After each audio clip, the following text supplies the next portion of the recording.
Hey guys, welcome back. This whole oven roasted broccoli is extremely easy and gratifying side dish. Nothing in this dish goes to waste. All the trimmings are used to make the broccoli cream along with the coconut milk, which gives a very nice herby, velvety, luxurious mouthfeel. Many people say this is a side dish, but for me, this is certainly a showstopper. Let's get cooking. Take a medium sized broccoli and trim the bottom of the broccoli flower and make it resemble like a mushroom, like an inverted mushrooms. So basically just trim out the sides and the edges and also trim the stalk of the broccoli. Cut it from the base, that is the very woody part, and the exterior of the broccoli stalk has got hard fibers. So with a sharp knife peel it off as much as possible till you see the white flesh of the broccoli stalk. That is very important. Just mind your fingers or a thumb when you do that, because the chances are you can probably, if you're not careful, cut your thumb. So be very careful as you handle it. Use a small knife and gently peel it off and clean the stalk. That's very important because the hard part is taken off, and all the trimmings from the side of the broccoli flowers have to be shaved off or cut to make sure that broccoli resembles an inverted mushroom. Whatever trimmings are left, keep it aside, it will come handy afterwards. The top of the broccoli is sliced off so you get a flat base so you can rest it onto the tabletop and the broccoli remains upright. To boil the broccoli, bring water to a boil.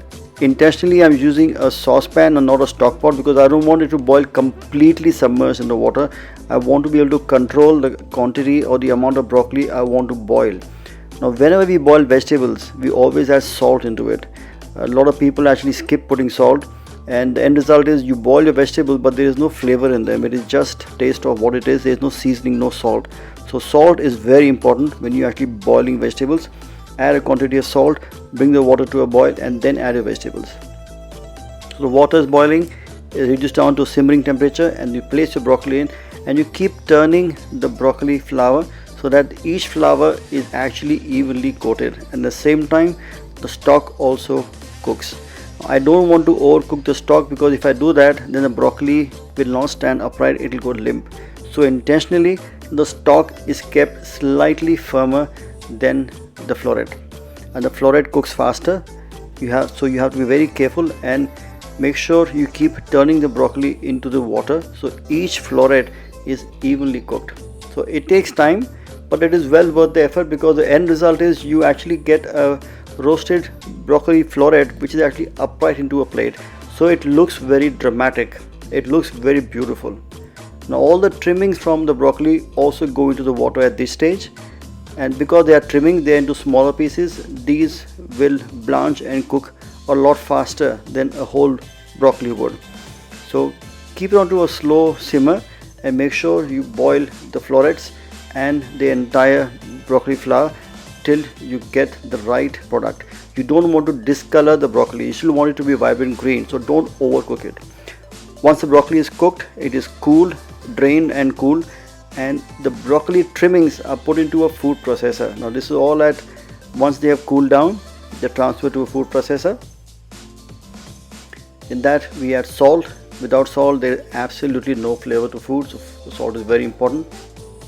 So season it quite well.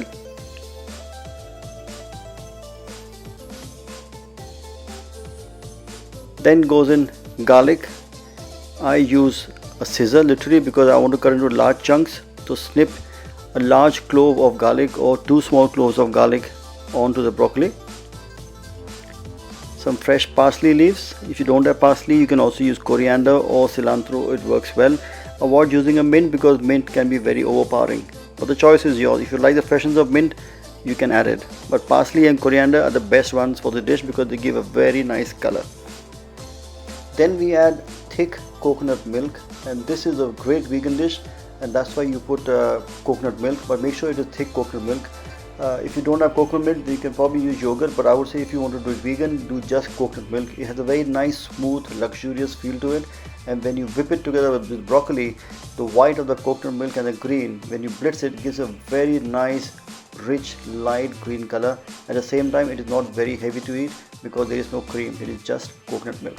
Blitz the broccoli till you get a very fine paste and the color becomes a beautiful bright green in color. And look at that, once you open the jar you will see the color.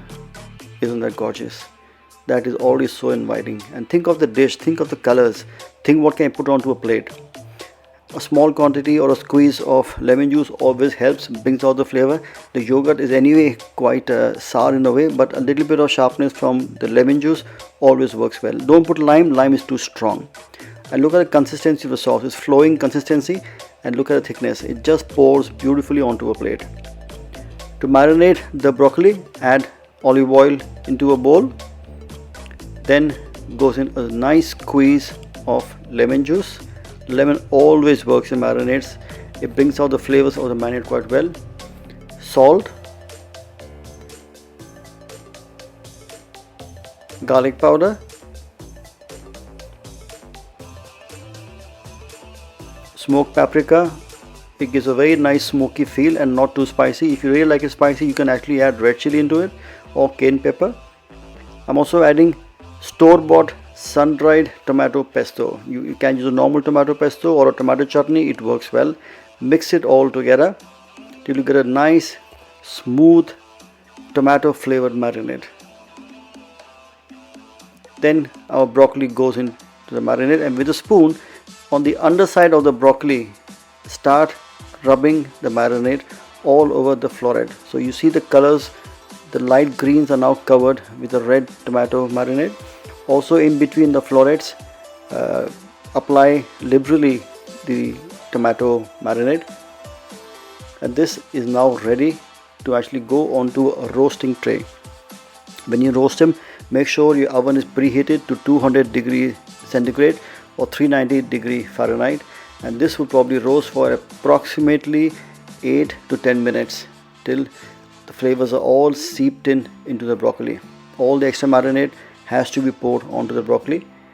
Once the broccoli is set out of the oven, let it rest for a few minutes. Time to plate the dish. I've taken a black color dish, and as you pour the green broccoli sauce over it, you look at the colors. It is already looking so inviting.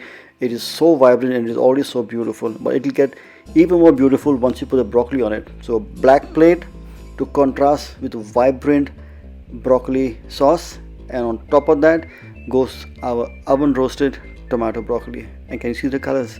It's black plate, it's a vibrant green, and a bright red oven roasted broccoli.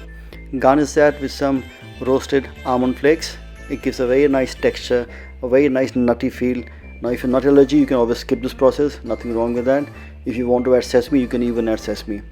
So the dish is almost done, and the final flourish is of adding some flowers. I've taken these beautiful white flowers from my garden to garnish a plate, and it's almost ready to be enjoyed. But first, you have to stop and admire this beautiful plate. It is absolutely stunning, very simple, very light, and a great alternative for vegetarians.